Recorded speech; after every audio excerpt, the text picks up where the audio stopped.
Hello, hello, check 1 2, hello. Hello, check, check, check, check, check, hello. Check, check. Check testing 1 2 3. Check 1 2, hello. Check, check, hello, check testing 1 2 3. Check testing 1 2 3.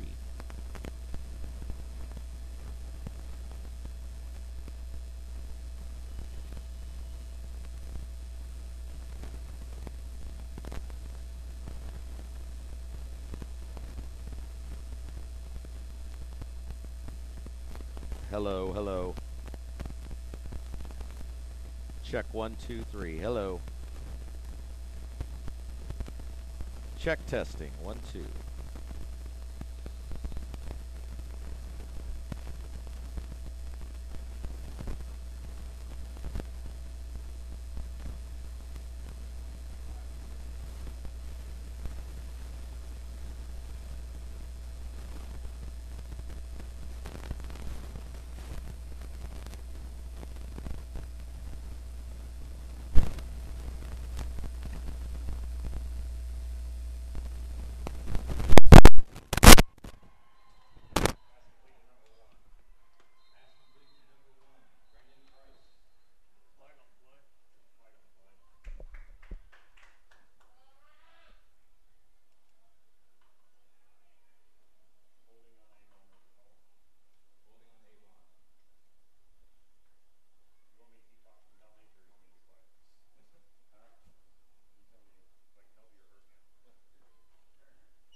Can you follow that with the camera?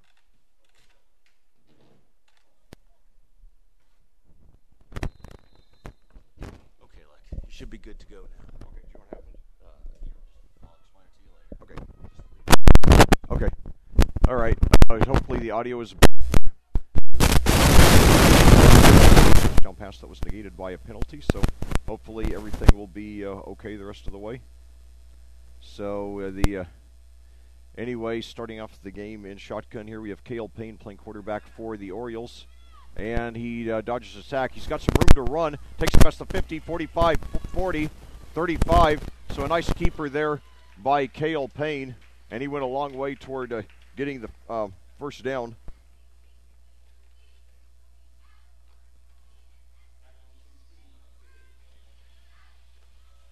So, last year the freshman quarterback Harry Hessen showed great promise. And had a lot of touchdown passes, and now Cale Payne, this year's freshman starting quarterback, looking like he's another great one. Avon's developed quite a reputation in recent years as a stellar quarterback school. And now Payne in shotgun, hands off to Justin Browder, who gets up. I think he's got the first down. So 4:47 to go here in the first quarter. Your score, Avon 6, Plainfield 0. The Orioles took the opening kickoff in for the touchdown.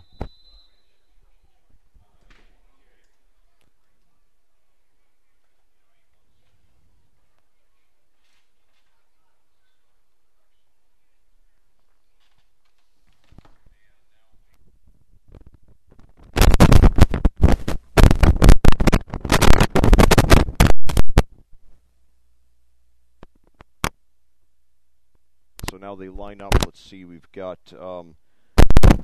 Ian Wellington lined up to the left, then two receivers lined up to the right. One running back, Payne in shotgun, takes the snap, fakes the handoff, looks deep, throws up the middle, and he should have had it. It was intended for Joe Hall, a 6'3", 178 wide receiver. However, he dropped it. It was a really well-thrown ball, too. He might have been gone for a touchdown, too, if he had gotten it.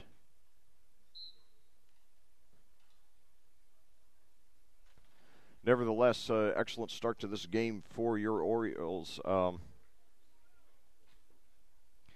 They have it 2nd and 10 at the Plainfield 24, trying to take a two-possession lead here in the first quarter in this season opening game.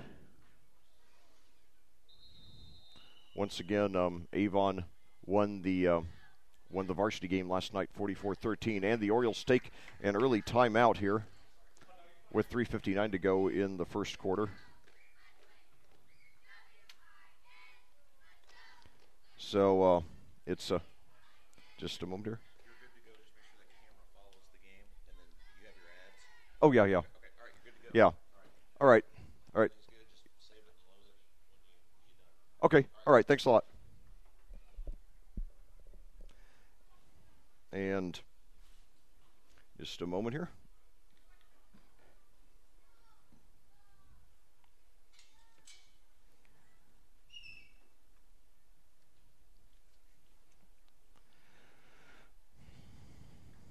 Sorry for the audio difficulties earlier. My broadcast partner Rob Kindle and I were just getting everything, just to try to make a few adjustments. Hopefully we've got everything ironed out here. But anyway, it's 73 degrees under a cloudy sky here in Plainfield.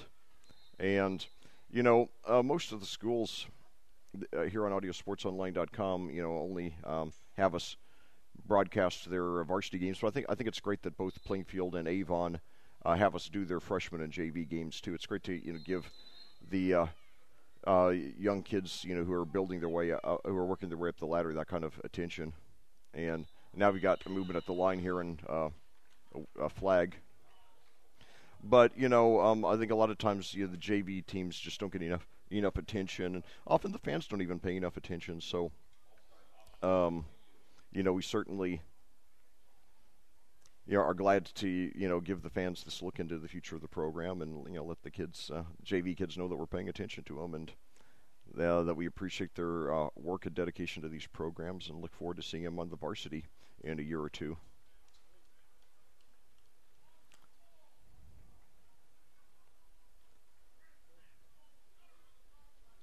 .3:59 to go here in the first quarter at Plainfield, coming at you live here on audiosportsonline.com. And we'll hold that thought. So Payne takes a snap, looks deep, throws deep down the right side, and we've got a apparent pass interference penalty. Jaden Powell's the intended receiver, clapped, apparently anticipating. That's what the call is. We're supposed to have a high of 84 here today here in Plainfield. Next Friday, we're supposed to have a high of 80, as both of these varsity teams will be back in action. Avon against Tri-West, another Hendricks County team, and then who is it?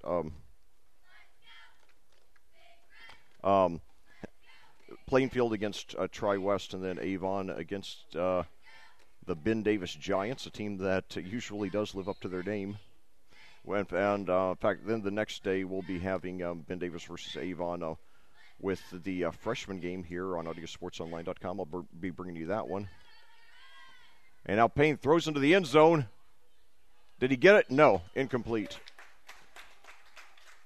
Nevertheless, Payne showing a lot of confidence here in the early going, showing he's not afraid to throw deep. He already had two deep passes earlier on, but both plays were negated by penalties. So I believe that's his first official pass attempt of the game. A lot of penalties so far in the early going here.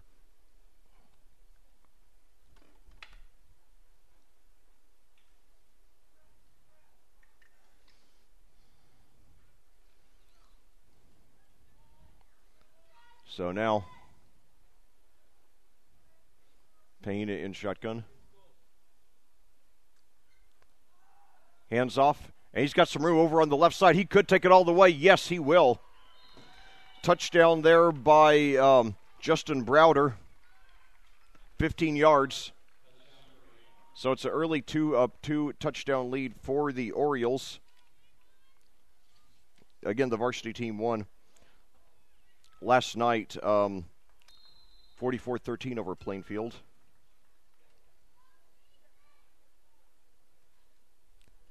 This score coming with 3:14 to go. Browder was partially blocked on his first extra point. It was no good. Let's see if they go for the extra point, or if they go for the, it looks like they're going for the two to try to make up for it. So Payne and shotgun, Browder standing to the right, and then we got 3 receivers to the left, and now we've got a timeout here. But what I was going to say earlier, if you have regularly listened to Plainfield and Avon broadcasts in recent years, you've probably heard my voice a lot. I've commentated a lot of Plainfield varsity games, 26 to be exact, as well as several of their JV and freshman games. And then the last 2 years, I've commentated most of the Avon JV and freshman broadcasts here on audiosportsonline.com. So I am a Hendricks County guy and an Audio Sports Online guy, and you probably are accustomed to me, cheering on, either Plainfield or Avon, whoever you've heard me listen to, and I cheer for all the Hendricks County teams. But as we got, Avon and Plainfield going against each other in this game, I am going to try to remain neutral and just wish both teams well. And, so when I commentate their games the rest of the season, you'll hear me back in homer mode, so don't worry. So the score is 12-0 with the conversion pending following that 15-yard touchdown rush by Justin Browder. Last couple of years, and hold that thought, the Payne in shotgun takes a snap, throws into the end zone, and he's got it for the successful 2-point conversion. It was Jake Leeper that time, 5'8", 137. And that makes up for the failed extra point there. And that brings the score to 14-0.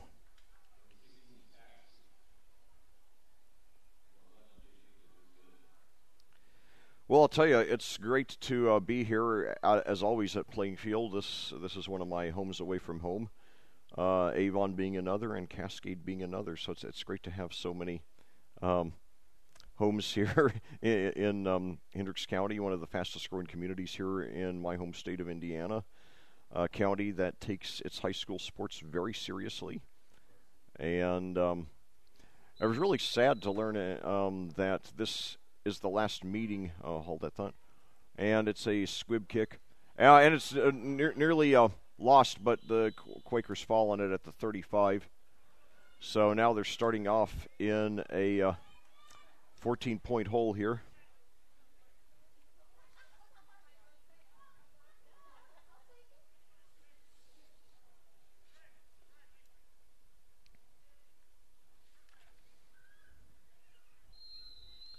So now the Quakers go back on offense.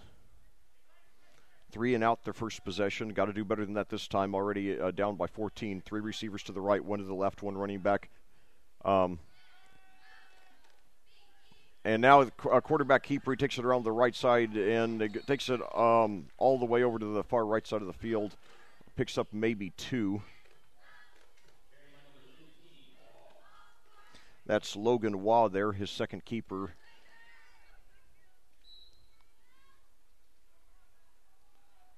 Well, actually, I don't know. I guess you'd say his first keeper, since he had a sack earlier in the game. But anyway, that goes for 3. Now he hands off there. He's got some room. He's got a first down. Gets past the 45. So that brings some life out of this crowd. And that was a nice rush there by Colin Anderson. Give him credit for 10 on that one. And now Anderson gets it again. This time they're ready for him, and he only gets for about 1.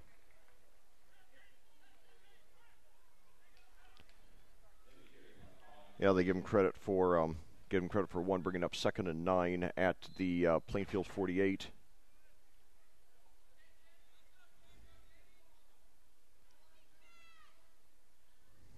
So 2 receivers to the left, 1 to the right. Waugh in shotgun. He does give the handoff to Anderson. He breaks tackle at the line of scrimmage, then goes over to his right, gets up for about 4 or 5. That'll bring up about 3rd and 5 or so. So Anderson becoming the go-to guy in the early going for the Quakers, trying to avoid, this one slipping away. He gets 4 on that one. 4 carries on the game, 15 yards for Colin Anderson, showing some promise there. It's the snap. And now, he holds back, and Waugh looks over to the sideline.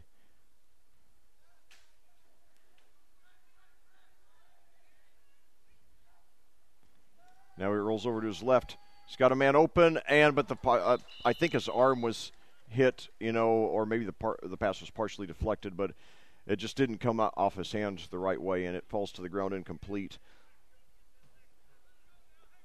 Second pass of the game for Waugh. That's Waugh.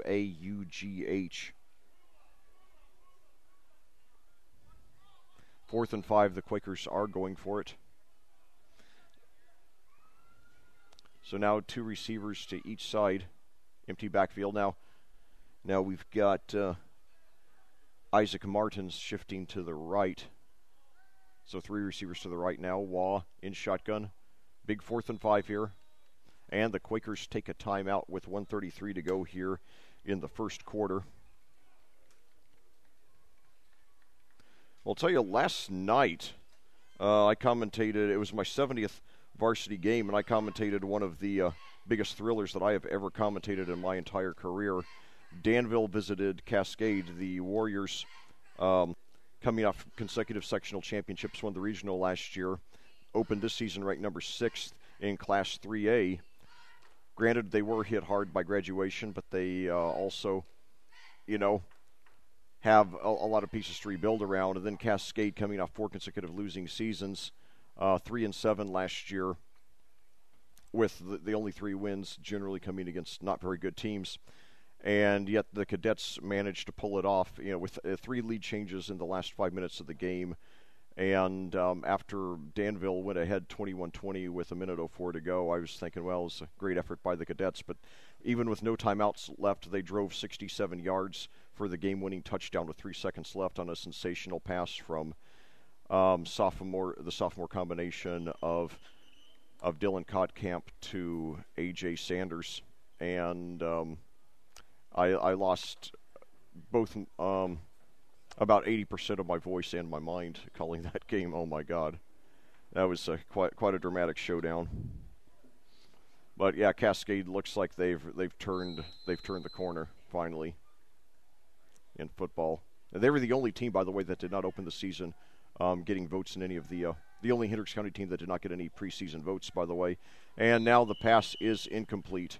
So the Orioles take over on downs here with 1:21, and the clock is still running. And now finally it stops with 1:14, but it ran for about 7 seconds. And now I am doing a Facebook check-in for this game.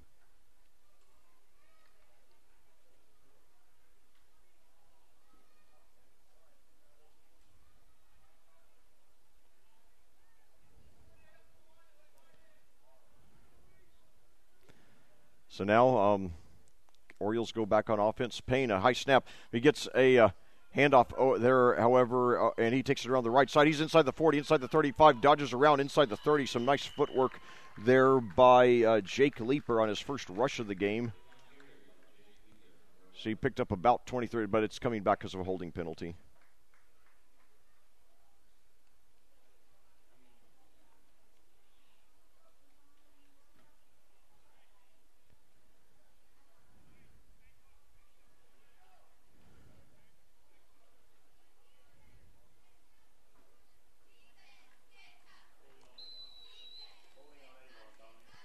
So it's backed up now to the Avon 44.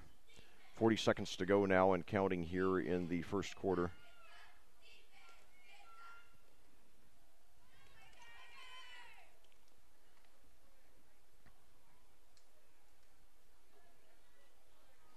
And I'll tell you, I'll hold this thought till after this play. But anyway, now we got 2 receivers to the left, 1 running back, Payne in shotgun.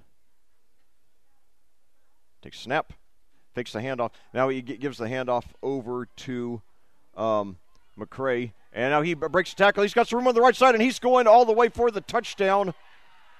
Oh, my God. 56 yards there by McCray. No medal for guessing who the game ball would go to if the game ended right now. He started off the he started off the game, in fact, with a with a kickoff return for a touchdown. Now he takes it 56 yards down the right side when it looks like he was going to be down for a short gain. And now let's see what they do with the conversion.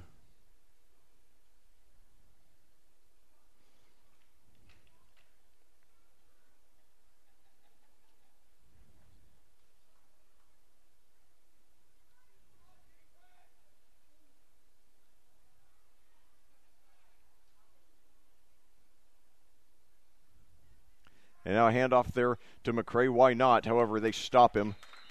Nevertheless, outstanding start to the game for the Orioles.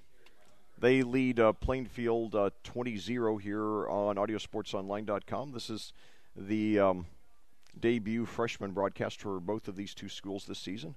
Glad to have them in the same broadcast.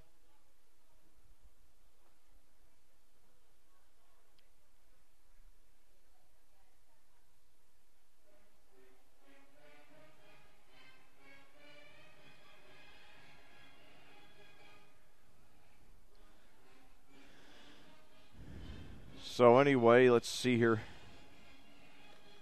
1.6 seconds to go. It sounds like I hear some kind of marching band practice or something. But, you know, I'll tell you, not so much here at Plainfield. Plainfield's a big school, but Avon is a mega school. I think Plainfield has 1,400 students, Avon just under 3,000. And every time I commentate a game at Avon, seriously, there are usually at least three different events going on there. You know, whether it's soccer, marching band, swimming, you name it. It's a megaplex. Ought to have its own zip code. Maybe it does, I don't know. But anyway, so now kicking off, we have for Avon, we have Brendan Christ. And it's a mid-level kick, and it's caught at the 36, and he's covered and only gets maybe 1 or 2 yards.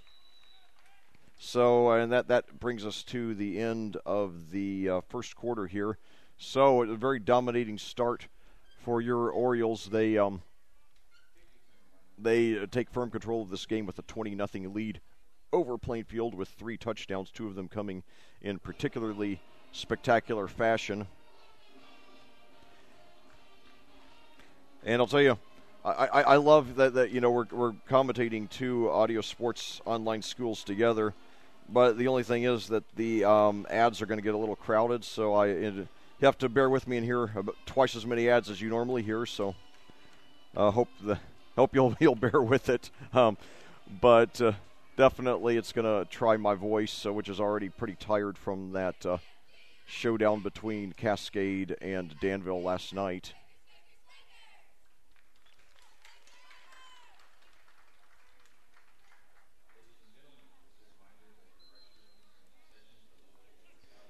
And I'll tell you, I enjoy, you know, when I commentate a game on Friday night, I enjoy getting to come over to the,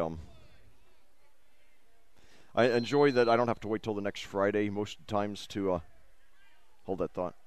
So Waugh takes it. He hands off to Anderson, who gets up from just about 1.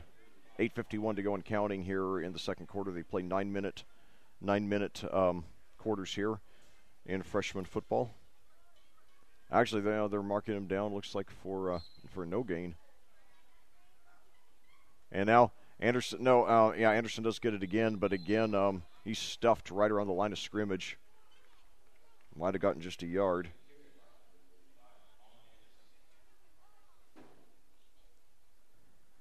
So now they got him for a 1-yard loss on that one.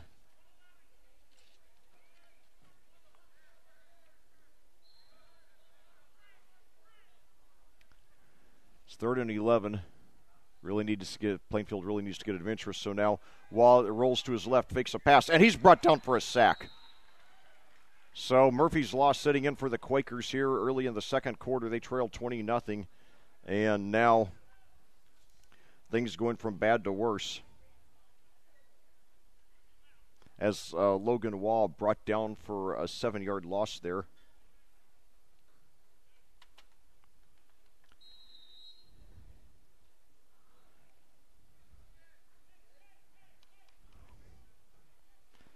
So now, looks like the Quakers are going to punt.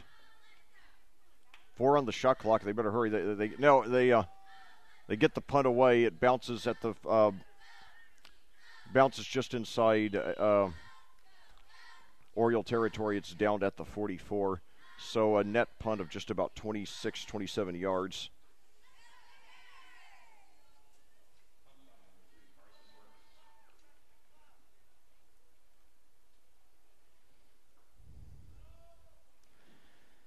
But anyway, oh God, I got a couple of stories I want to get in here. Hopefully I'll find the time, maybe at halftime, if I have any time left over after reading all the mass of ads. But at the same time, I'm thankful that these two schools have so many fine sponsors for their athletic broadcasts.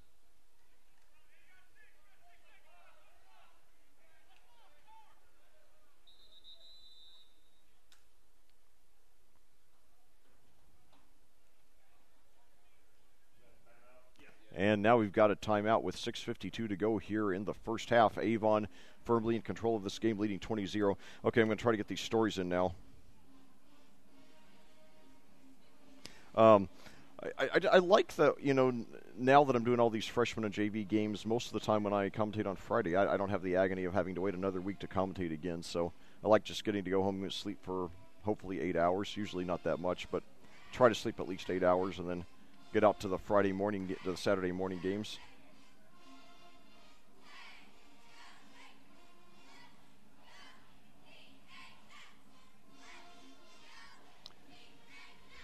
But anyway, when I was doing my check-in on Facebook for this game, for this broadcast, I always do a check-in and put the broadcast link whenever I'm commentating, and actually, sometimes when you I'll hold that thought again. So now the Orioles with 2 receivers to each side. Payne in shotgun. Takes it, drops back, screen pass, and he's got some room there on the right side. He could get the first down. He's got it, and maybe 1 or 2 more.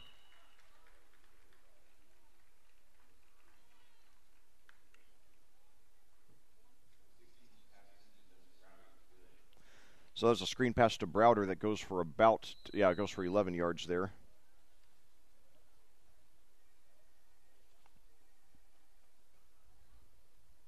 That's the first pass completion of the game for the Orioles.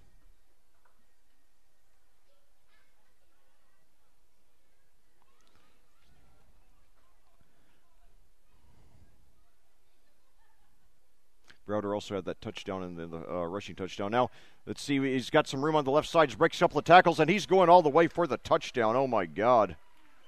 So it's a 4 touchdown lead now by the Orioles. That one by DeAndre Davis, 5'9", 140. So turning into a blowout here.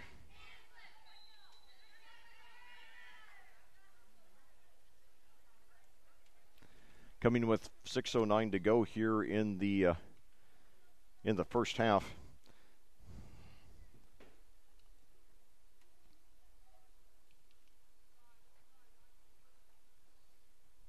And now going for a 2-point conversion to make up for the failed one last time. And it's into the end zone, and it's incomplete. Nevertheless, 26-0 lead for the Orioles over the Quakers, and I am really glad to see that Avon's doing well. Sorry to see Plainfield struggling, but they'll have better days. Unfortunately, this is the last year of this rivalry in football for the foreseeable future. This is the 4th consecutive year that the two teams have opened the season against each other. On the varsity side, Plainfield has lost all 4 games. They came close a couple of years ago, losing 35-31. The other losses were all by big margins, including last night, 44-13. And I haven't checked Avon's schedule yet, but I know Plainfield has replaced Avon on the schedule with Greenfield Central, a program that I'm not that familiar with. but I believe they're a 5A program. I will be checking them out more carefully in the weeks to come and talk about them on future broadcasts. And anyway, so he's brought down on the kickoff at about the 29. Hopefully the Quakers will get something going. You know,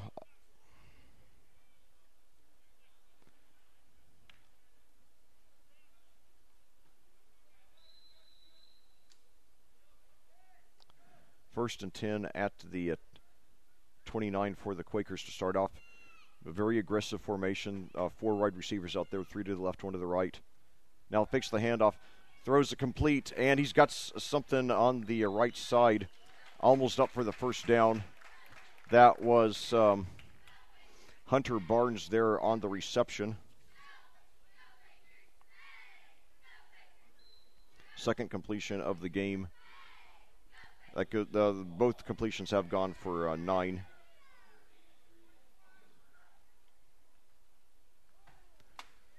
And now, however, Anderson brought down for a loss.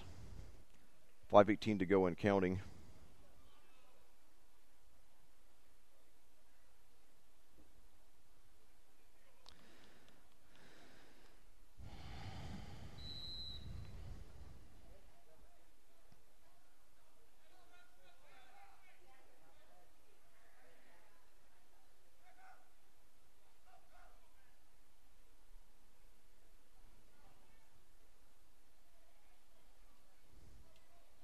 It's 2 receivers to the left, 1 to the right.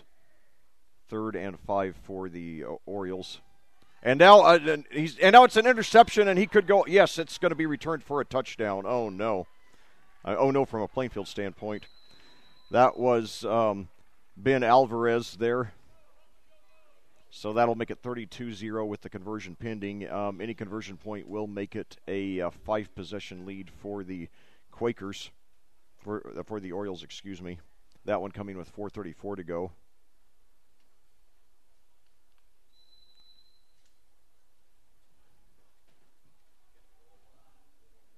And I know that you Oriole fans are glad, and I'm happy for you. I just hate to see this being such a one-sided game.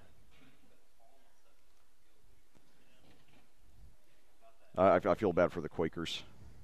I am happy for the Orioles though. So now they got Christ out to the left, Powell's out to the right, and we've got delay of game against the Orioles. That'll back it up 5 yards, 4:34 to go. One of the few things that hasn't gone right for the Orioles in this game.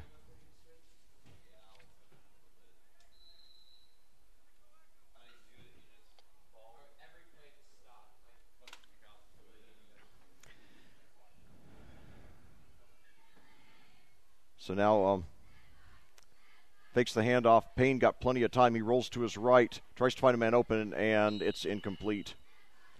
Well, the only good news about that is that it's it is still by the slimmest of margins a 4-possession game. Plainfield could tie it with 4 touchdowns and 4 successful 2-point conversions. It would have been a 5-possession lead had Plainfield gotten at least 1 conversion point there. So one thing I hate, though, about these Saturday morning games, not so much later in the season, but early in the season, is that you have that awful glare of the sun off the glass. It just makes it super hot.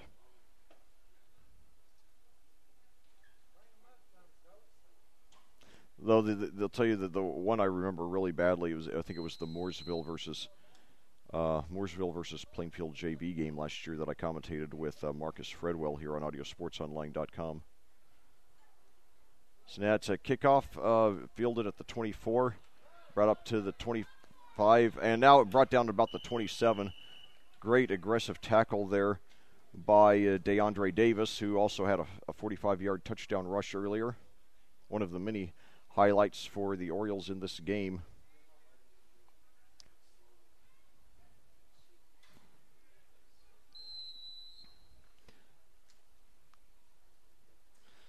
But, Plainfield, this is the 13th year that Brian Woodard has been the head coach there for the Quakers, and They occasionally have had a down year, but they always bounce back. And Avon is just has emerged as a consistent top 10 6A team in recent years. So and now a tackle there.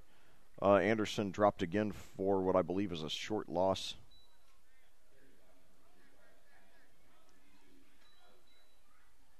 .354 to go and counting in the first quarter. Yeah, they got Anderson for -3 there.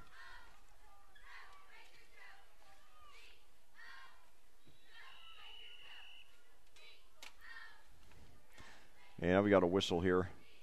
And the Quakers take a timeout with 3:38 to go. So with that, we'll take a short pause for a few words from our sponsors, and then we'll be back with Avon leading Plainfield 32-0 here on AudioSportsOnline.com. State Bank of Lisbon serving you across Hendricks and Boone counties. Count on us for your mortgage loan, home equity, and banking needs. Mention this ad and get a free gift when Avon wins on Friday nights. Visit us at statebankofliston.com. That's statebankofliston.com to see our bank dog, Charlie, welcome you.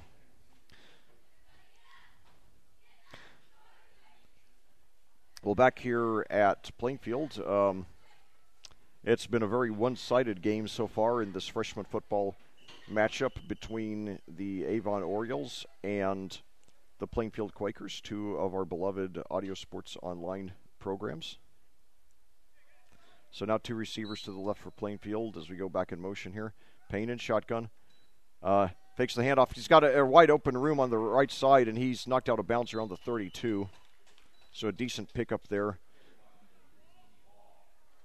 by Logan Waugh. Waugh, 6 feet, 145. Needs to bulk up a little bit. Got 7 there on that keeper, however. 3 receivers to the left, 1 to the right now. Fakes the handoff. Now pass is bobbled and almost caught, almost intercepted and falls to the ground, incomplete. 2 of 4 through the air with 1 interception for Waugh here in the first half so far.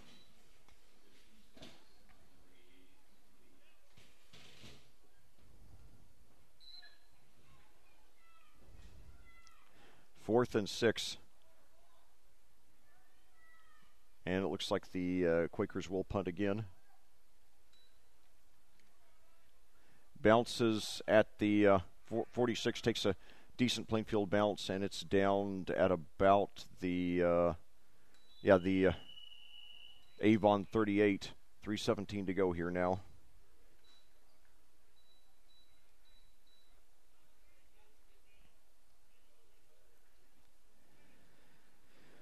Well, it's just one of those days for Plainfield. They'll get better. But they are against a mammoth of an opponent. It's only the first game of the season. And one thing that I've seen from Coach Woodard's teams over the years is that, he does make adjustments when things don't go well and, and figures out ways to improve his teams. And sometimes pulls a few rabbits out of his hat. Finds some diamonds in the rough. And now I got a first down there and more past the 45, well into Quaker territory up to about the 44. That's a gain of about 17 yards there by Ethan Lathery.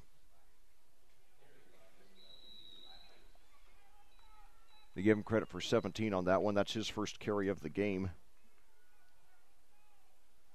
And I'll tell you, I remember when I commentated, and hold that thought. So now one receiver to each side, one running back.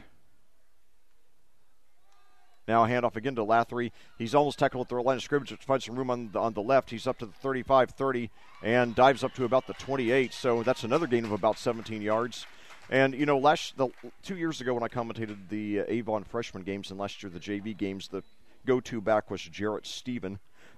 And what's really impressive to me about this game is it's not just one feature running back. I mean, it's a whole slew of them who are doing well. Browder's had the 15-yard touchdown. Davis had the 45-yard touchdown, and now 2 consecutive rushes of 17 yards apiece by Lathery. Not bad for a guy coming off the bench. So now one receiver at each side. Lathery's still there. No, now we've got and now fake, and now it's a keeper there by Payne. He could go all the way. He's inside the 15, 10, 5. Yes. So Cale Payne with a 28-yard touchdown keeper, and everything has fallen apart at the seams for Plainfield. Sorry to say, but outstanding performance by Avon, which I am happy to see. I like it being a homer better, but you know. I love and want the best for both of these teams. So, great play there by Payne in his second keeper of the game.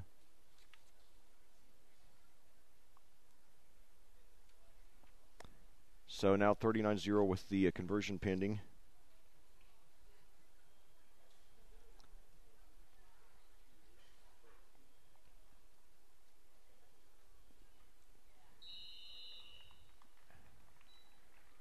And the conversion it's good.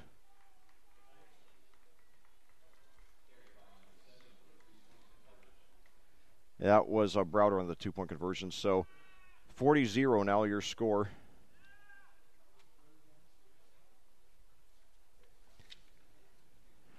Well, for Avon, got to feel good about the future of the program. For Plainfield, it's a setback, but it's not a dead end. You know, Coach Woodard will watch the game tape and figure out ways to for this game to benefit his kids, for them to learn and grow from it.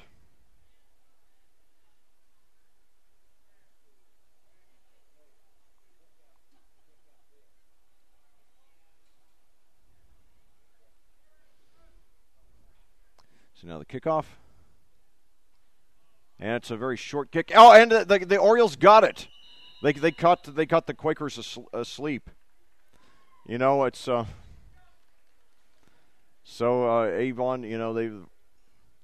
with 1:47 to go and still a timeout left. I mean, and the field position they're in. I mean, they've got it at the Plainfield 44. I mean, they very well could pile on some more points here in the first half.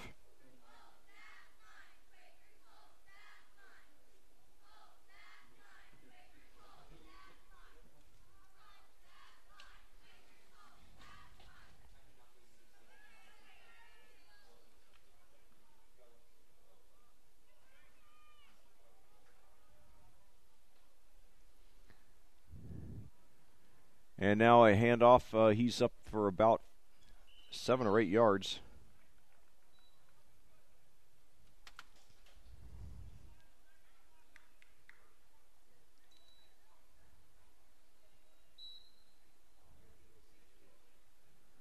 See, they mark it at the 37 or 38 there.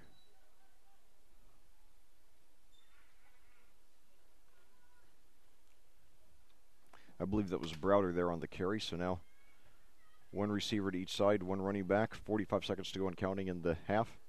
And now handoff there. He's got some room on the right side. He's got the first down up to just shy of the 30.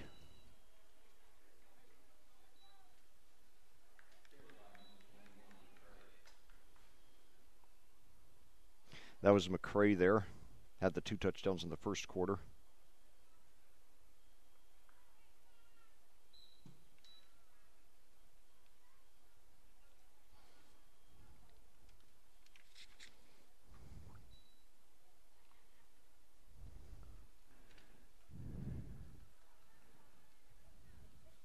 Credit for 13 on that one.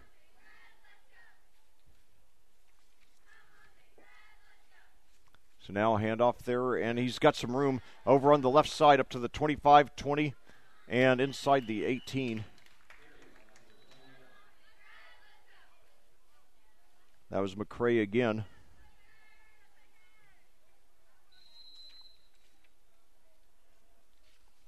This time they give him credit for that's going to be a gain of about 12.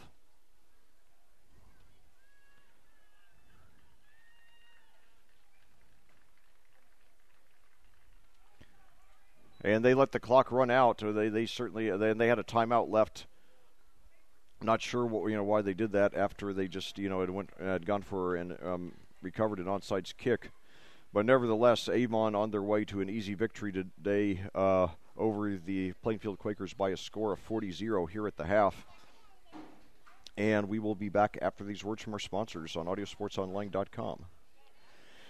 Reynolds Body Shop is a proud sponsor of Avon football broadcasts. They are conveniently located at 4325 West Washington Street in Indianapolis, just 4 stoplights east of 465.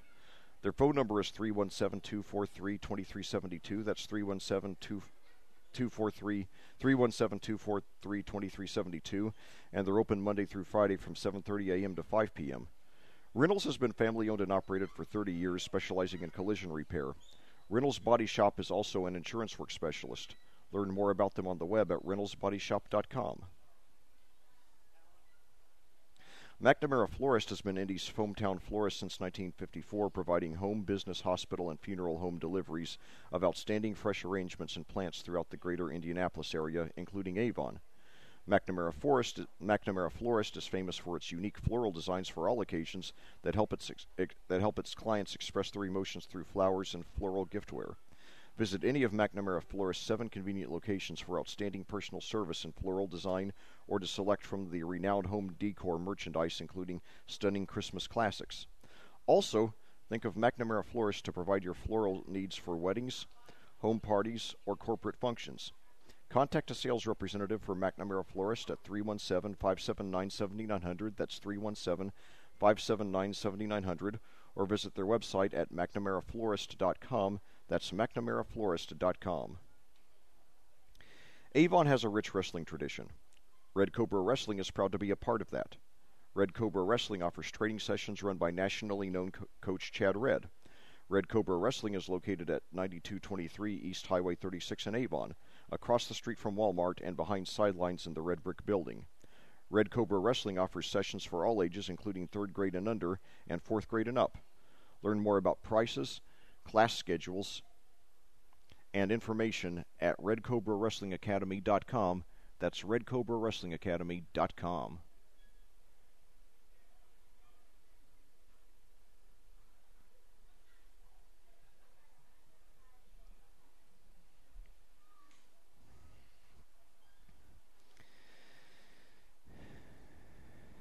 Bailey and Wood Mortgage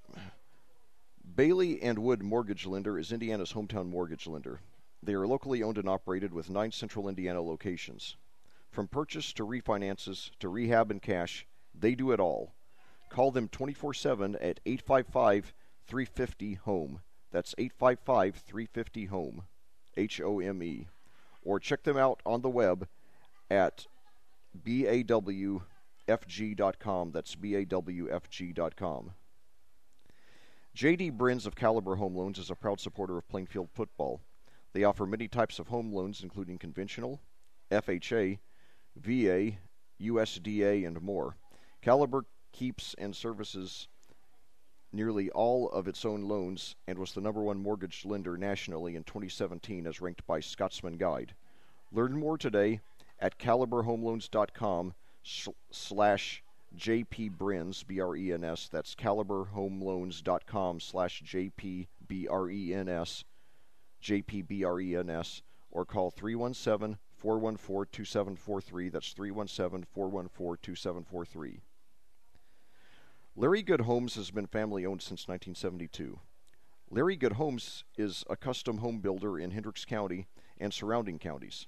Larry Good Homes has specialized in patio home building since 2008. They build patio homes in some great communities you know and love, including Forest Creek Village in Plainfield, and Wellington at Wexford and Danville. Learn more at LarryGoodHomes.com. That's LarryGoodHomes.com, or call 317-839-7481. That's 317-839-7481. Gunnell Financial are experts in accounting, tax, and wealth management. Open Monday through Friday from 9 to 5 and evenings and weekends by appointment. You can learn more about them at their website, gunnfin.com. That's gunnfin.com. Or call 317-203-4433. That's 317-203-4433.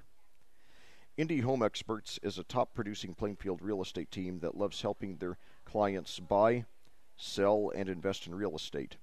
They sell clients' homes fast and for more money. Located at 2680 East Main Street in Plainfield, that's 2680 East Main Street in Plainfield, you can get more information about their incredible services by calling 317-364-5858 or check them out on the web at indiehomeexperts.com. That's indiehomeexperts.com. Well, back here at Plainfield, we're at halftime in a game that's going very well for the Avon Orioles, but very badly for the host Plainfield Quakers. Avon leads at the half by a score of 40-0. It's been a game of total domination, literally from the first play by the Orioles. On the first play of the game, Krishan McCray took the opening kickoff in for a touchdown. His extra point was blocked, making the score 6-0. And then with 3:41 to go in the first quarter, Justin Browder rushed 15 yards for a touchdown. And a two-point conversion was good on a pass from quarterback Cale Payne to Jake Leeper, making the score 14-0. Then, with 1.6 seconds to go in the quarter, McCray rushed 56 yards for a touchdown. The two-point conversion was no good, making the score 20-0. Then in the second quarter, with 6:09 remaining, DeAndre Davis rushed 45 yards for a touchdown. The conversion again failed, making it 26-0. And with 4:34 to go in the quarter, Ben Alvarez scored a touchdown on an interception return, and the conversion again failed, making it 32-0. And finally, with 1:48 to go, quarterback Cale Payne rushed 28 yards for a touchdown, and Browder rushed in the two-point conversion successfully, bringing us to our current score of 40-0. Look at the individual statistics. First of all, for Plainfield, starting quarterback Logan Baugh has completed 2 of 6 passes for 18 yards and 1 interception. Thomas Klein has 1 reception for 9 yards, and Hunter Barnes has 1 for 9 yards as well. On the ground, Colin Anderson has rushed 8 times for 7 yards, and Waugh for -5. Meanwhile, for Avon, starting quarterback Cale Payne has completed 1 of 2 passes for 11 yards. The reception went to Browder, Justin Browder, obviously, for 11 yards. Then Krishan McCray has 3 rushes for 81 yards and a touchdown. Ethan Lathery has 2 for 34. DeAndre Davis, 1 for 45 and a touchdown. Justin Broward, 3 for 30 and a touchdown. And Cale Payne, 2 for 47 and a touchdown. And wow, the ads and the scoring recap and the stats have taken nearly all of the halftime, and I'm going to go get something to drink, non-alcoholic, of course, and then I will be right back.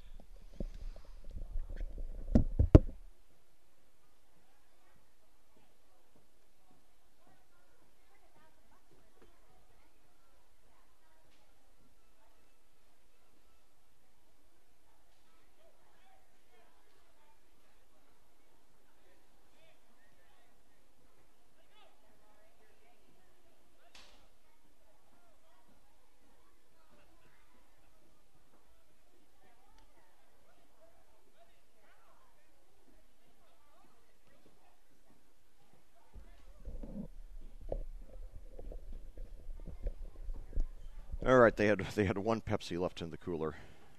I guess they were saving it for me. They had a few Dasani bottled waters as well, but I took the Pepsi because I like the way the fizz feels on my throat when it's all dried out like this. But anyway, last night was a great night for Hendricks County overall.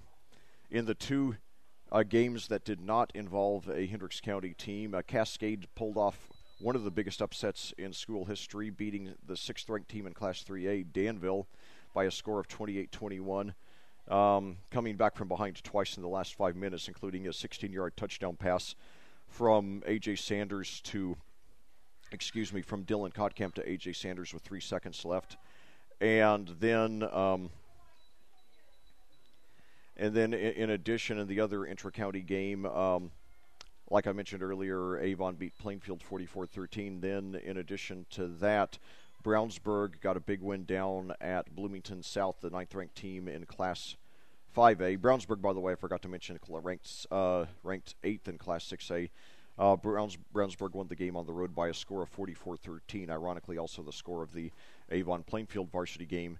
And then rounding out the county action, Tri-West, ranked number 13 in Class 3A, got a big road win up at Lafayette Central Catholic, ranked number 9 in Class 1A. Ranked number 9 in Class 1A. Lafayette Central Catholic is a 7-time state champion.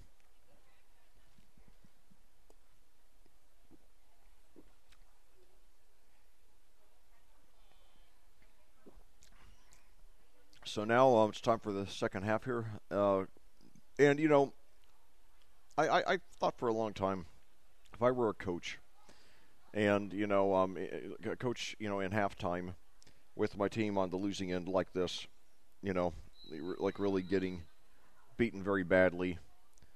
No, hold that thought. It's a squib kick. And it's taken at about the 15, right up to the 25. It's got a little bit of a hole and gets up to about the 30. Some decent return there by the Quakers. That was Anderson there on the return. But, you know, it reminds me of, this is going back to like the late 80s. I think it might have been Bill Snyder who did this when he took over at Kansas. And this is back in the days of the Big 8 conference before the Big 12. And his team was down 35-0 at the end of the first quarter, 49-0 at the half. And then at halftime, he erased the score from the scoreboard and told his guys, we're just starting off 0-0. Let's try to win the second half. And they ended up winning the second half 24-21. And there's a nice run there. Who was that? That was Anderson. I believe that's his biggest gain of the evening. He got a first down over 10 yards off of it. Somebody plugged their phone into it So earlier. that's a gain of about 13 there for Anderson. I have him 8 for 7 in the first half, so that was a nice improvement. And now Anderson gets it again, and he dives forward for about 2, maybe 3.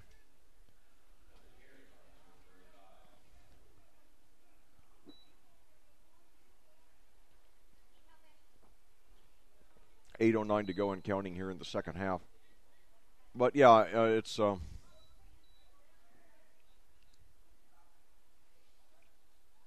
now screen pass is completed, and he gets out of bounds there. That was Anthony Quinn there. Third complete pass of the game for the Quakers.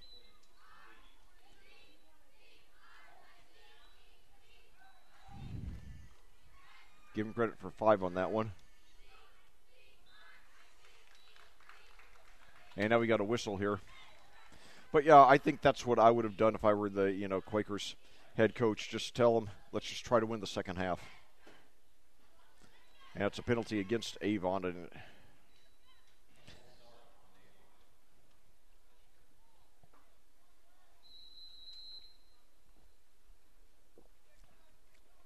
so now 2 receivers to the right, 1 to the left. I believe Anderson's still the running back there. Waugh in shotgun.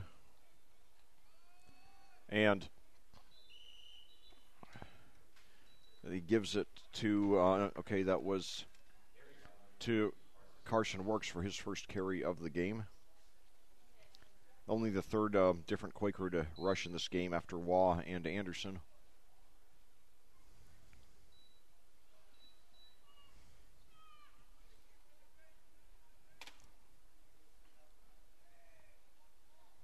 Two receivers to the left, one to the right. Low snap, but he gets it off. And it is complete to Quinn for his second reception on this drive. Gets up about 3 or 4, but still a nice reaction there by Waugh.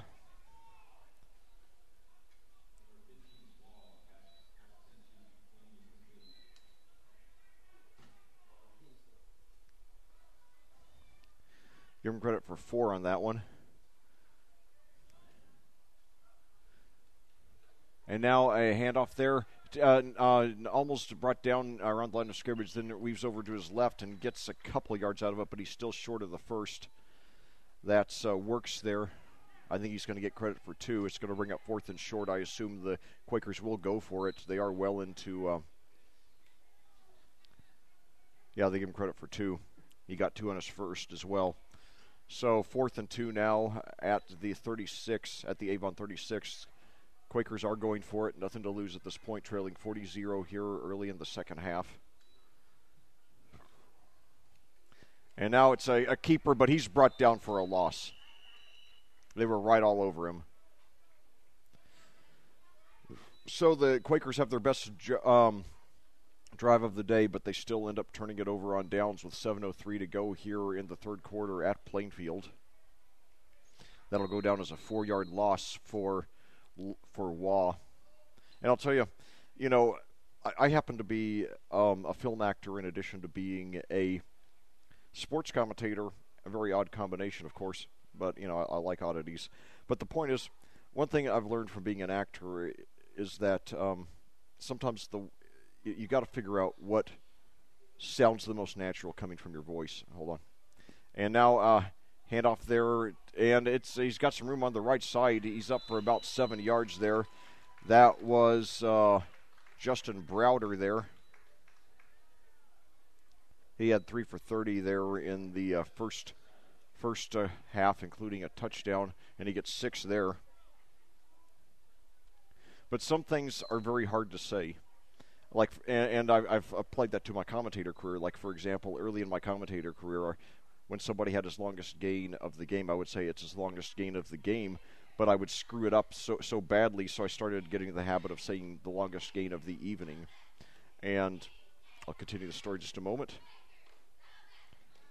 So now, handoff again to Browder. He goes up the middle, then takes it over to the left. He's got some room back past the 50, past the 45, and he's up to about the 42 before he's brought down. So he does have the first down.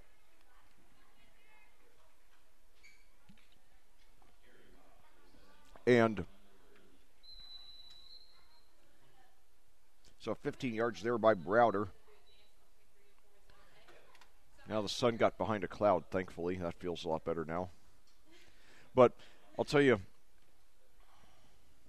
it's, when Waugh is in shotgun, it's hard for me to say Waugh in shotgun because I have to really put an awkward pause between the words Waugh and in. And there we've got a rusher over on the right side there. And he stays up. Wow, amazing effort there. He gets to the 20, breaking 2 or 3 tackles in the process.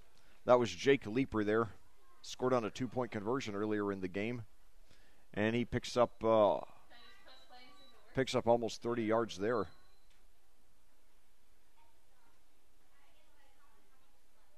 Yeah, picks 23.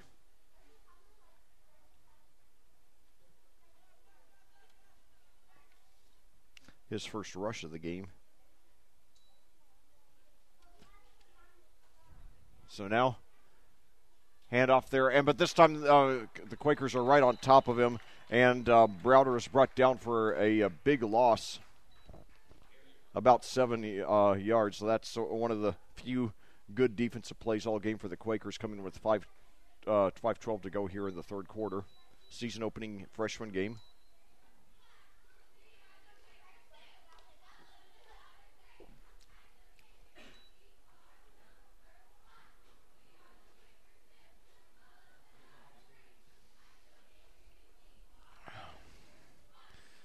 So 2 receivers to the right, 1 to the left. Hand off to Browder. He's got a hole this time, and now he's got some room over on the left side. 20, 15, 10, 5, and he's all the way in for the touchdown.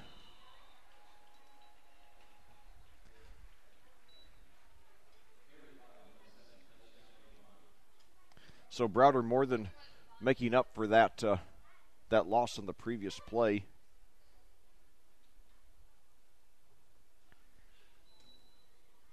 I have him 7 for 69 now and 2 touchdowns.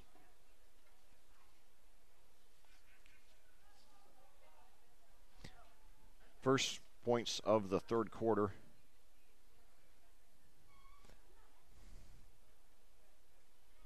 And now the conversion.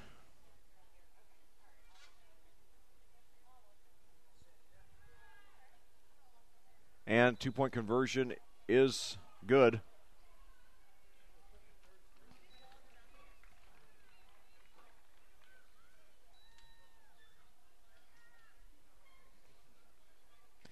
That was, by the way, Miller on the 2-point conversion, making the score 48-0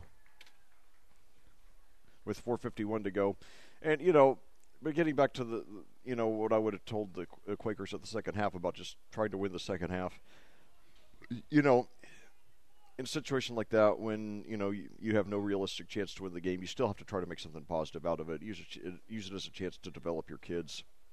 Try different things, try different guys, see what works. You never know. I remember going back to week 4 of the 2014 season in the varsity game when Avon hosted Plainfield, and I commentated it with my broadcast partner, J.P. Sinclair.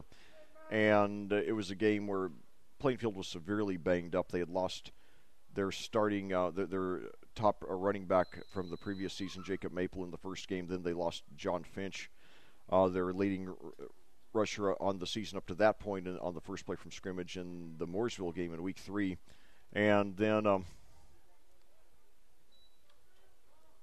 now we got a return up to about the 30. We got a late flag there. But anyway, then in game 4 we were getting beaten very badly by Roncalli, and then we put in a guy who wasn't even listed on the roster. And his name was Dylan Foster. He had played JV ball in the past, then quit, then rejoined the team. And face mask against Avon. And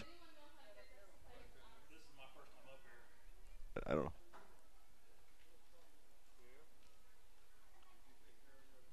But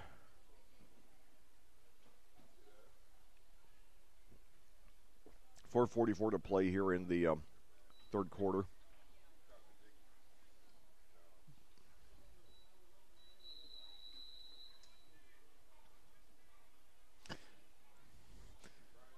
So anyway, I'll finish my story hopefully after this play. 2 receivers each side, 1 running back. Waugh throws, and it is caught. It was a dangerous high lob of a pass, but it was caught for about 5 yards there. The receiver was Cooper Springs.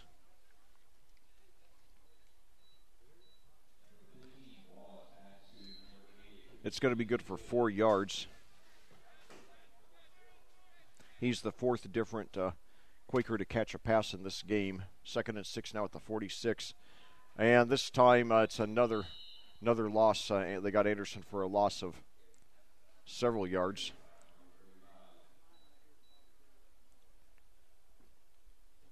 They mark it back in Quaker territory at the 49. That'll be a loss of 2. So 3rd and 8 for the Quakers, really trying to avoid the shutout here.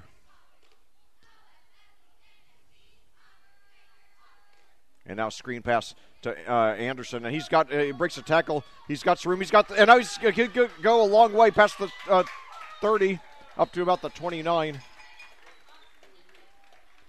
So that's probably the biggest play for the Quakers in the entire game. 23 yards there.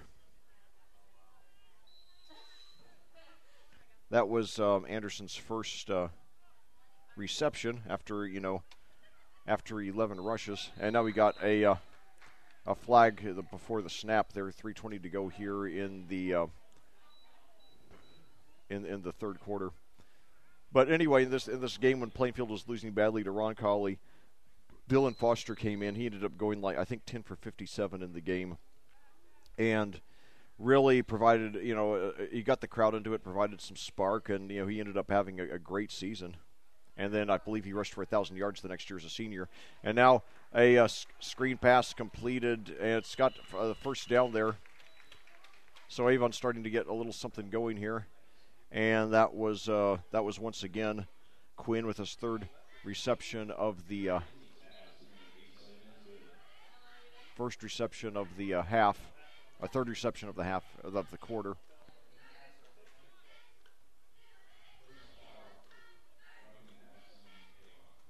And roughing the passer on Avon, so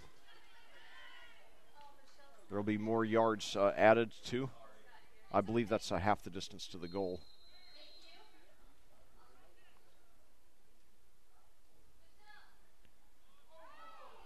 And we got a fumble here. Let's see who's got it. I think the Quakers did recover, nevertheless disappointing after they get into the red zone for the first time all game.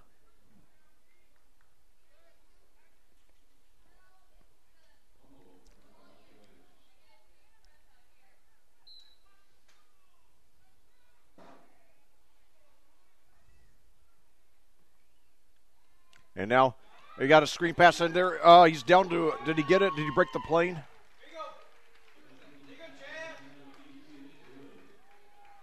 Okay, it's finally ruled. It was a screen pass to Thomas, or to Klein. Thomas Klein.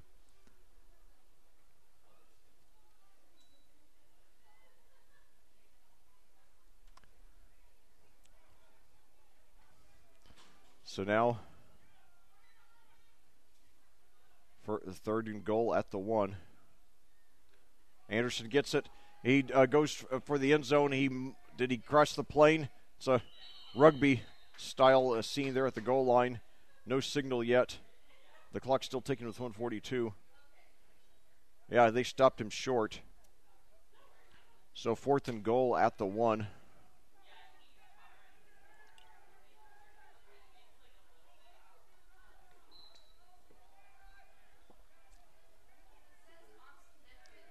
So now, there's a snap, and it's fumbled, and that's, the Quakers, I don't know who got it, but it doesn't matter because it'll be Avon ball either way around the 7.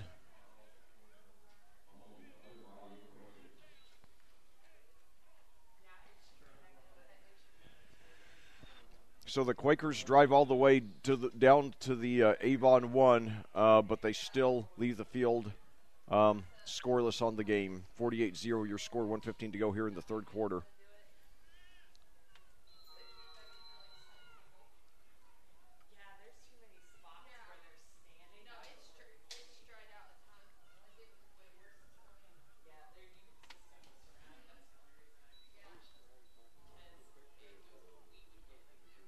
So, and it looks like we have gone to I see the clock's running now. No. And now we got a timeout there by the Quakers, by the Orioles, excuse me.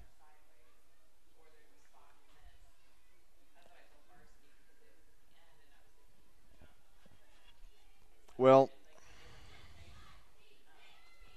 great game for Avon. Not so great game for Plainfield, but they have done some good things offensively here in the 3rd quarter, something to build on. And Avon is probably Plainfield's toughest opponent of the season.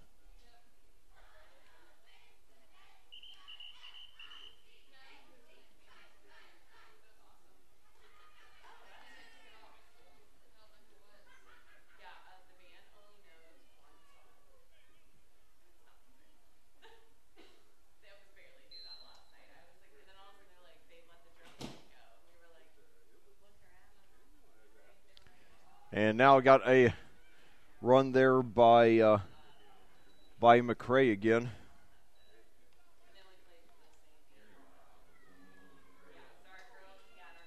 He picks up. Let's see where they mark him down.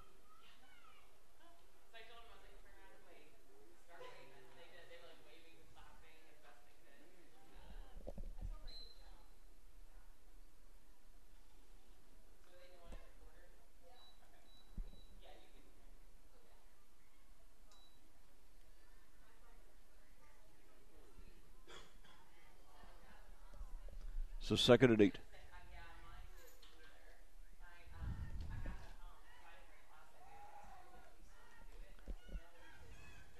And now, and he's going to go a long way there. And he could go all the way.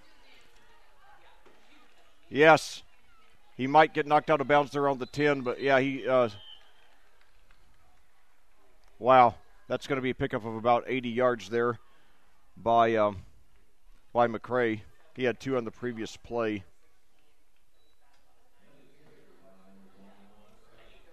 See where they mark him out. I thought I think that's the longest gain ever seen anybody get from scrimmage without actually scoring.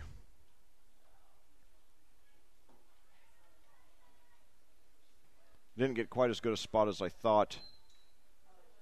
Marking him at the 12. Nevertheless, that's still a pickup of 78 yards.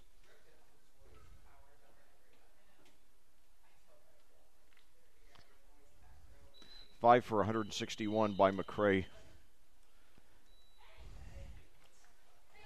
Not to mention a kickoff return for a touchdown. And that's the end of the third quarter. So, Avon on the way to an outstanding triumph here. Plainfield will try to avoid the shutout in the fourth quarter. They trail 48-0 here on audiosportsonline.com. And no, they just put 7 seconds back on the clock.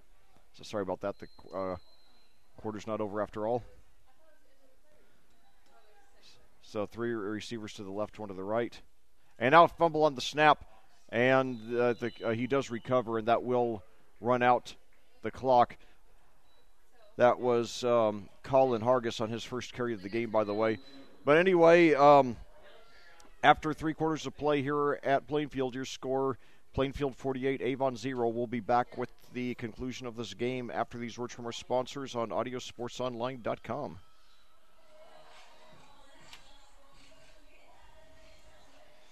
State Bank of Liston, serving you across Hendricks County and Boone County. Count on us for your mortgage, loan, home equity, and banking needs. Mention this ad and receive a free gift when Avon wins on Friday nights. Visit us at statebankofliston.com, that's statebankofliston.com, to see our bank dog Charlie welcome you.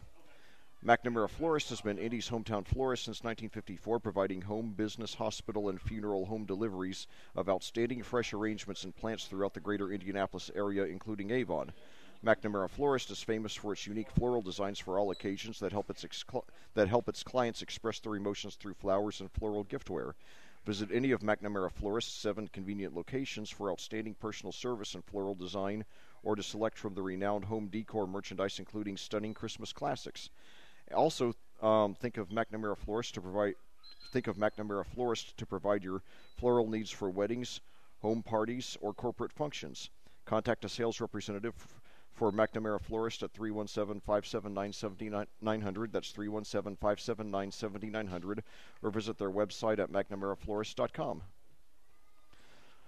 Well, back here at Plainfield, we're about to start the fourth quarter of this freshman football game. It's the season opening freshman game for both of these schools, with Avon leading Plainfield by a score of 48-0 here, in between these two cross-county rivals, only about 5 miles apart here in Hendricks County. And now got a rush there. Who was that? That was DeAndre Davis, had a 45-yard touchdown rush earlier in the game. 8:41 and counting.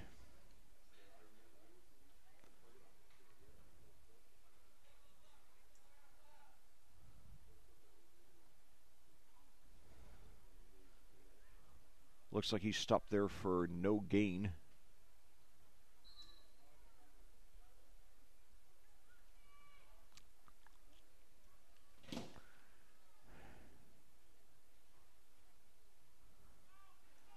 So 2 receivers to each side.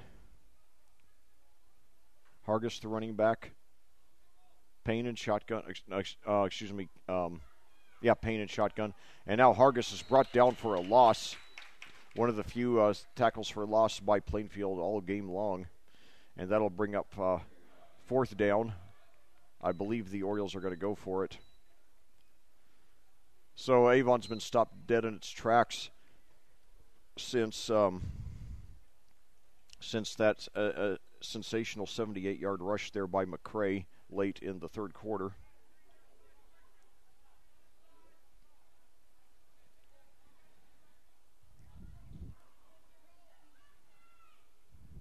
Three receivers to the left now, 1 to the right.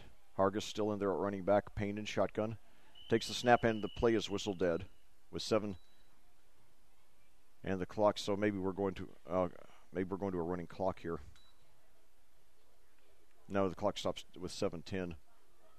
I've commentated 2 games in my career that ended with a running clock. That is where the 2 coaches agree that the clock will not stop the rest of the game.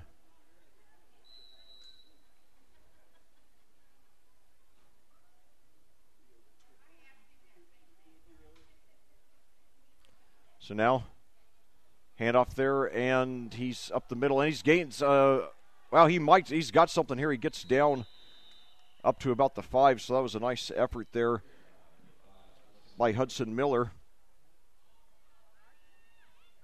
on his first carry of the game. He got about 15 of it. It's still a turnover on downs, but nevertheless, he showed a lot of toughness there, breaking through a few tackles. Looks like they're marking it at the 6, so that'd be a 10-yard gain for him. 6:54, the Quakers 94 yards away from getting a touchdown here to avoid the shutout. They got, on their last possession, got all the way down to the Avon 1, but turned it over on downs on a fumble on 4th and goal at the 1. And low snap, but gets it over to Anderson. He's got some room, and he's got the first down and more. Over the left side, 25, up to about the 30. So nice run there by Colin Anderson. That's his biggest gain of the evening. He's been the go-to guy for the Quakers and has been largely contained, but he did pick up 25 on that one.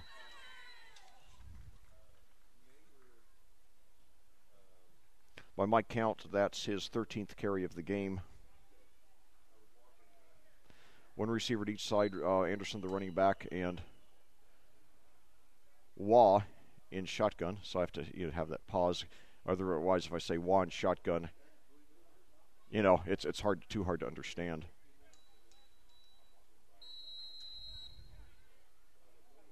I don't want to confuse you all. And now, handoff there, Anderson's got another hole, and he's up to past the midfield, up to about the 45, up to the 44. So all of a sudden, Colin Anderson having some really nice moments on the ground. He picked up about 24 on that one. He got 25 the play before. They're marking it right at the 45. So, yeah, that is a gain of 24. So Anderson started off the game by my count 12 for 20. Now he's gotten he's followed that up with 49 over his last 2 rushes. Now Waugh now throws deep for the first time, but it's a badly thrown ball, and should have been intercepted. Wow, that was not a well-thrown ball at all. Very lucky it wasn't intercepted. And, yeah, number 13 for Avon, who's not on the roster. Wow, I'm amazed I got to the 4th quarter of a JV or freshman game without seeing somebody who's not on the roster. That part of the annoying charm of freshman and JV ball. Happens in varsity balls sometimes too, but far less often. Well, yeah, that should have been an interception. So anyway, 2nd and 10 now. Pass over complete on the right side, and he's got a first down inside the 35 up to about the 30. That was Hunter Barnes with his 2nd reception of the game, and it does pick up a first down. 5:32 to go, so that's a 15-yard pickup.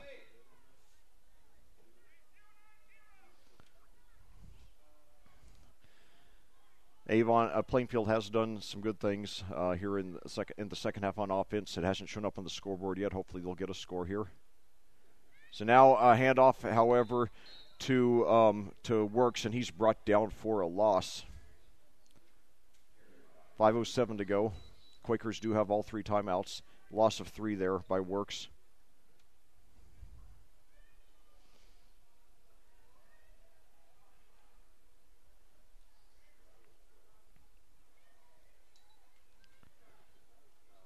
Now rolls to his left. Screen pass, and it is caught, and he's, I think, got the first down. It's going to be within a yard or so either way. That was Isaac Martin there on the reception.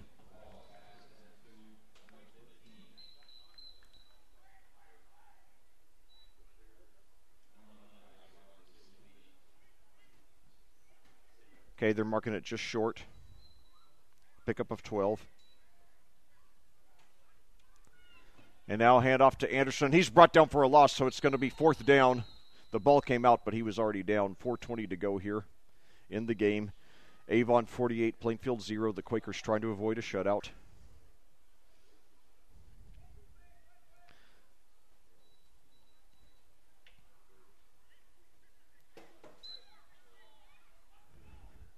Payne has completed, Waugh has completed 10 of 15 passes, mostly in the second half, however, when the game was already well out of reach. And now we've got a flag here.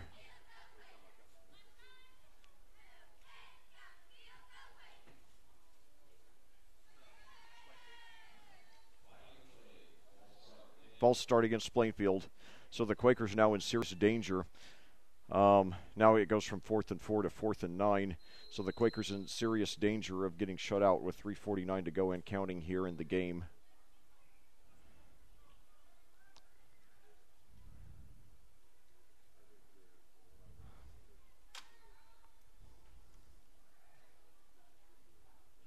And now a bad snap, but he gets it, throws deep down the left side, and it's just a little bit overthrown.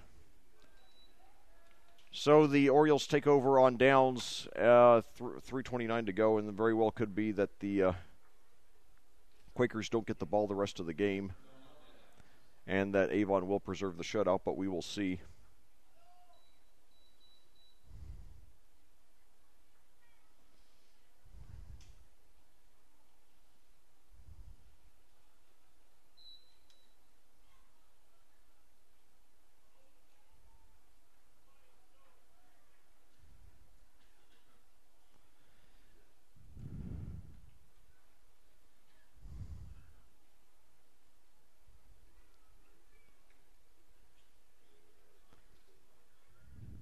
.329 to go.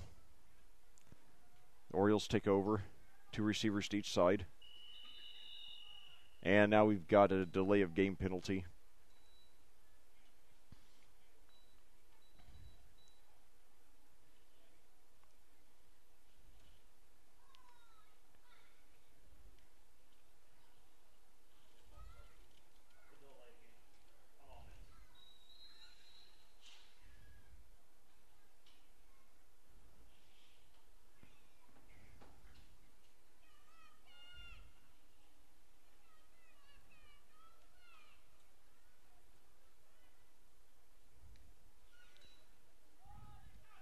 So now it's a rush there. I believe that was Hargis. No, Miller, Miller.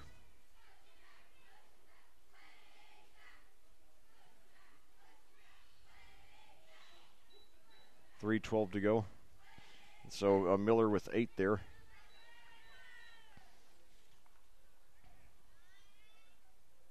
Two for 18 by Miller to start this game. 3 minutes to go now in the game.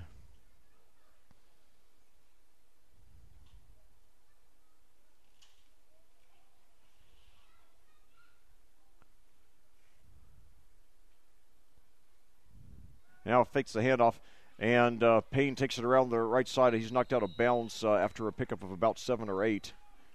No, I'm sorry, about 5 or 6. He's, I think, going to be just slightly short of the first down. Give him credit for 4.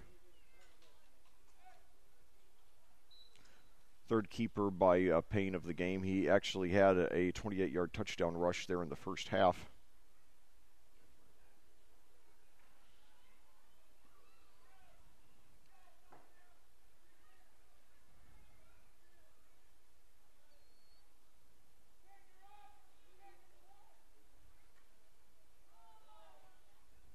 And now a handoff there, and I think he's going to just have I think they're going to give him forward progress out to the first down.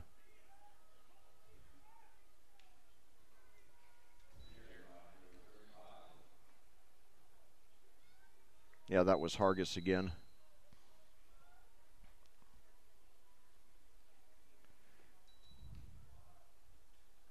.231 to go and counting.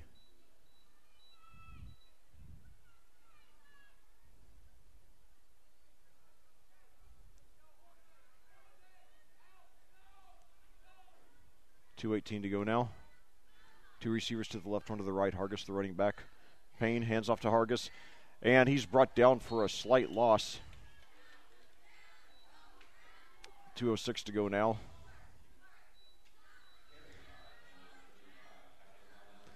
It looks like Plainfield very well might not get the ball back. They do have all 3 timeouts left, but haven't shown any sign of using them so far.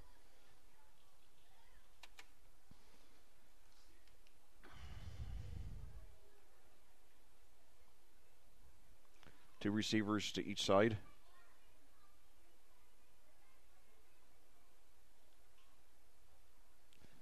Now hand off again to Hargis. This time he's got a hole and he gets a few positive yards.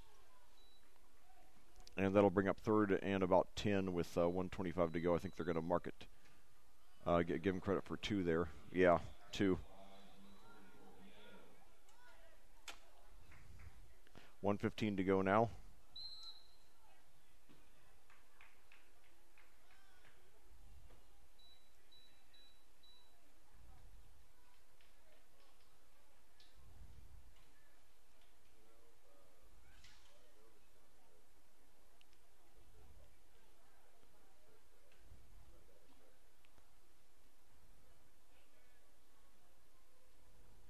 And now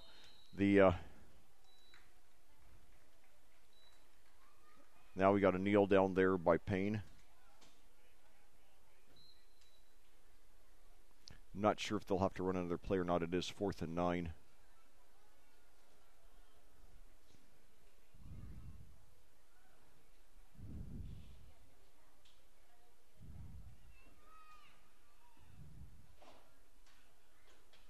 Seven seconds on the play clock.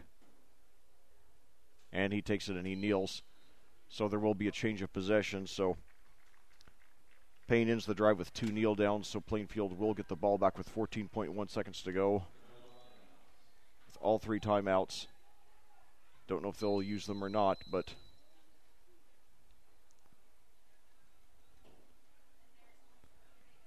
no, they're just letting the clock run out. I guess there's a mutual consent to end the game with a running clock there. So, outstanding win for Avon. Painful loss by Plainfield, but nevertheless, great to see this cross-county rivalry. 2 fine schools here in Hendricks County, 2 fine audio sports online.com schools. Both have bright futures, and we'll be back with a recap and a preview to next Friday's varsity games after these final words from our sponsors on audiosportsonline.com. Reynolds Body Shop is a proud sponsor of Avon football broadcasts. They're conveniently located at 4325 West Washington Street in Indianapolis, just 4 stoplights east of 465. Their phone is 317-243-2372. That's 317-243-2372. And they're open Monday through Friday from 7 a.m. to 5 p.m. Reynolds has been family-owned and operated for 30 years, specializing in collision repair. Reynolds Body Shop is also an insurance work specialist. Learn more about them on the web at reynoldsbodyshop.com. That's reynoldsbodyshop.com. Avon has a rich wrestling tradition. Red Cobra Wrestling is proud to be part of that. Red Cobra Wrestling offers training sessions run by nationally known coach Chad Red. Red Cobra Wrestling is located at 2233 East Highway 36 in Avon, across the street from Walmart and behind sidelines in the red brick building. Red Cobra Wrestling offers sessions for all ages, including 3rd grade and under and 4th grade and up.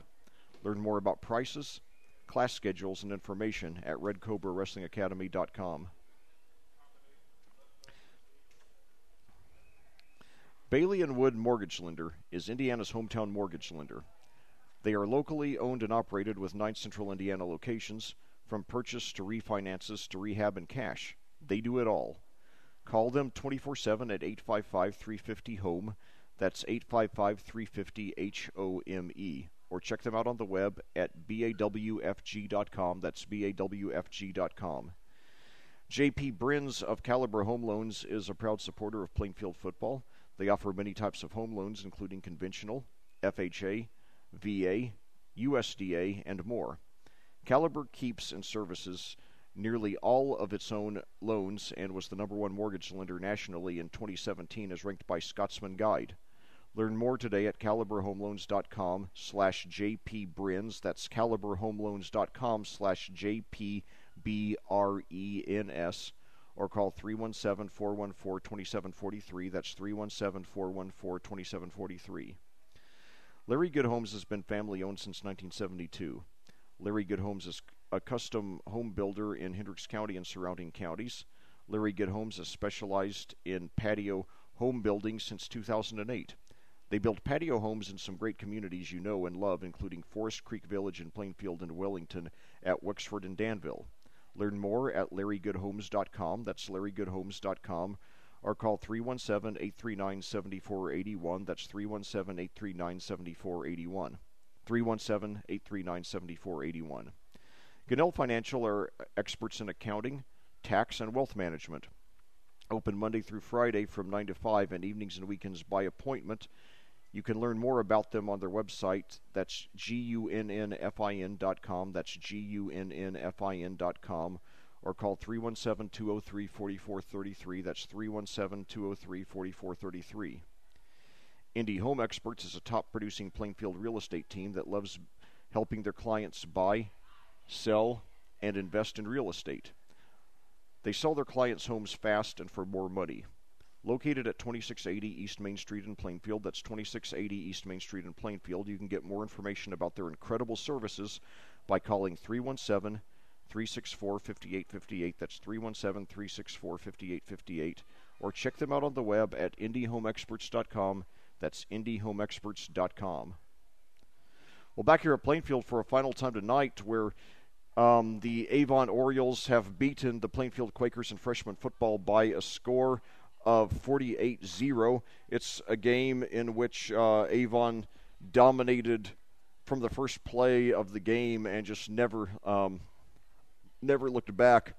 And Plainfield did start to get some offense going in the second half, but still didn't manage to avoid the shutout. On the first play of the game, Krishawn McCray took the opening kickoff in for the touchdown. He went for a 1-point conversion, but it was blocked, and that made the score 6-0. Then with 3:41 to go in the first quarter, Justin Browder rushed 15 yards for a touchdown, and then quarterback Cale Payne passed to Jake Leeper for a successful 2-point conversion, making the score 14-0. Then with 1.6 seconds to go in the quarter, McCray rushed 56 yards for a touchdown, and the 2-point conversion failed, making the score 20-0. Then in the second quarter, with 6:09 remaining, DeAndre Davis rushed 45 yards for a touchdown, making the score, after the failed 2-point conversion, making the score 26-0. And then with 4:34 to go in the quarter, Ben Alvarez scored a touchdown on an interception return. The 2-point conversion failed, making it 32-0. And with 1:48 to go in the quarter, Payne rushed 28 yards for a touchdown, and then Browder rushed in for a successful 2-point conversion, making the score 40-0. And finally, in the third quarter, with 4:51 remaining, Browder rushed 23 yards for his second touchdown of the game, and Miller scored the 2-point conversion, bringing us to our final score of 48-0. In the fourth quarter, Avon got to, or in the third quarter, Avon got down to the Plainfield got down to the Avon 1, but turned it over on downs, and then also turned it over on downs in Avon territory in the fourth quarter. So they do not manage to avoid the shutout. We'll look at the individual statistics. First of all, for the Plainfield Quakers, Logan Wall completed 10 of 16 passes for 104 yards, 0 touchdowns, and 1 interception. His leading receiver was Hunter Barnes, who had 2 receptions for 24 yards, followed by Anthony Quinn with 3 for 22. Thomas Klein with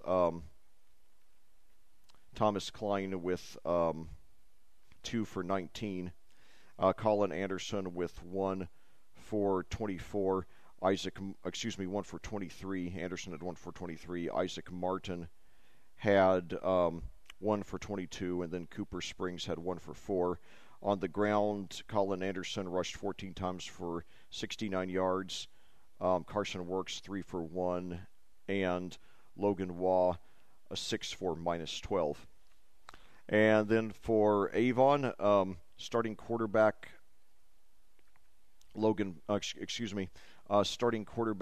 Cale Payne completed 1 of 2 passes for 11 yards. The lone reception was to Justin Browder, obviously for 11 yards.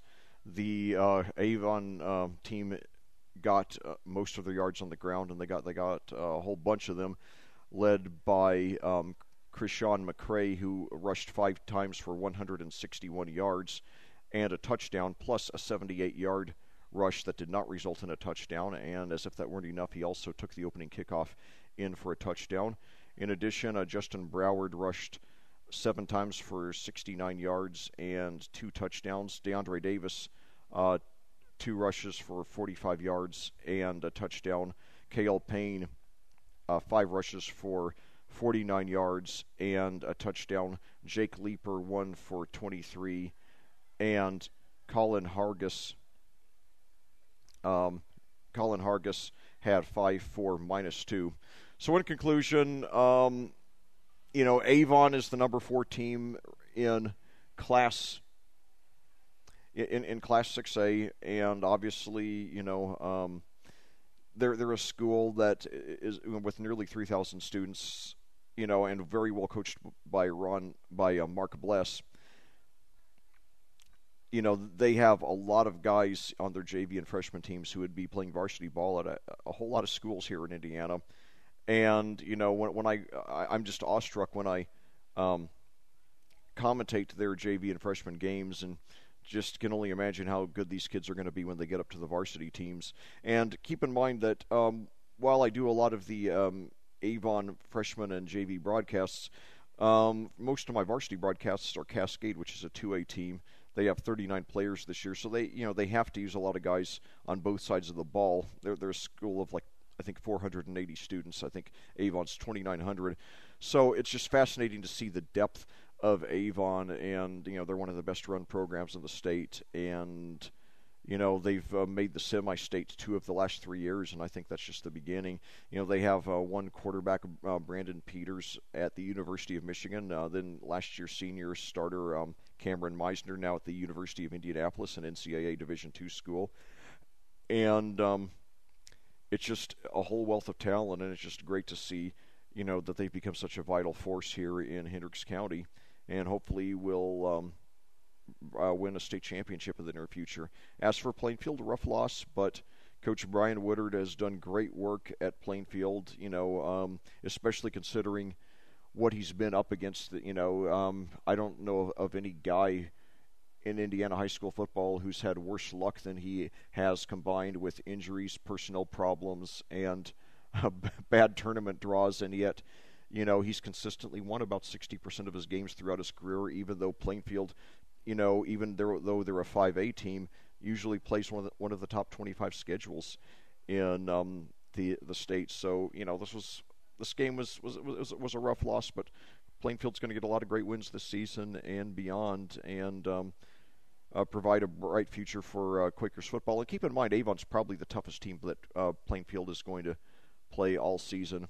So, Quakers fans, it's never fun to lose a game like this, but keep your heads up, because better times are on the way in the near future. And, Coach Woodard has, last I checked, 8 players currently playing college ball and 1 in the NFL. James Hurst with the Baltimore Ravens.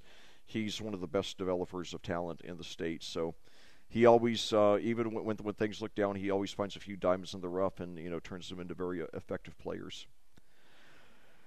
Well, looking ahead, both of the varsity teams with these 2 schools return to action next Friday night. Avon will host a giant of opponent, literally. The Ben Davis Giants won the state last year, handed the Orioles 2 of their only 3 losses of the season, both in the regular season and then in the semi-state. And it's a great rivalry. Avon really established themselves as an elite program when they upset Ben Davis in the playoffs back in 2015. So it should be packed that night. Hope you all will get out there and enjoy the electric matchup. It will be brought to you right here on Audio Sports Online by 6:45 at the pregame show. But come out to the game if you can, and come out and listen to the game on your mobile device. And it should be one of the probably top 5, top 10 matchups in the state all season. And it's great that in recent years both the MIC, the number 1 conference in the state, which Ben Davis is in, along with Center Grove, Warren Central, and Carmel, and the HCC, the Hoosier Crossroads Conference, which Avon and Ben Davis are both in, have both dropped the out of the non-Indianapolis metro area teams.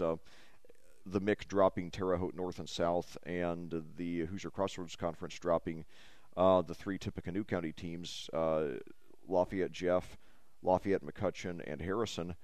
And that's opened the way for some MIC HCC matchups like this, because previously they were 10-team leagues, so there were no non-conference regular season games with the teams in either conference. So it's great to have all these MIC HCC matchups, and of course Ben Davis on the west side of Indianapolis, a natural geographic rival, and a lot of these teams in the HCC, the second best conference in the state, they want to establish themselves as being elite programs too, and there's no better way to do that than to have to play against and have a chance to beat teams from the MIC. And meanwhile, Plainfield will make its first road trip of the season. It will be another in-county game. They will be playing the Tri-West Bruins, 4-time state champions. They opened the season ranked number 14 in the state in Class 3A. Got a nice win on the road last night to kick off the season, beating perennial power Lafayette Central Catholic by a score of 27-24 in a real thriller. Lafayette Central Catholic opened the season ranked number 9 in the state in Class 1A. They are a 7-time state champion. And so it's great to see that Plainfield, used both of its non-conference games this year to play in-county teams. Unfortunately, this will be, like I said earlier, the last year for the foreseeable future of the Plainfield-Avon series, which has gone on the last 4 years. Hopefully it will be back again someday. But we do look forward to Plainfield playing Greenfield Central next year. In the meantime, hopefully they will continue the Tri-West rivalry. It's great not only to have another intra-county game, but also to give Tri-West a 3A team and a long-time lower conference, lower division power, like I said, 4 state champions, a chance to play one of the bigger teams, and especially one that's a natural geographic rival. And to keep in mind that because this year the Mid-State Conference, Plainfield's conference, adds Franklin Central. They add Perry Meridian. It's the Hoosier Crossroads Conference that adds Franklin Central. Because the Mid-State adds Perry Meridian, that means that Plainfield will have to play 7 instead of 6 conference regular season games, meaning they only will have 2 instead of 3 non-conference games. And the sad thing is they had to drop Roncalli, which that was a heck of a rivalry, although they are in the same sectional, so they still could meet up this season.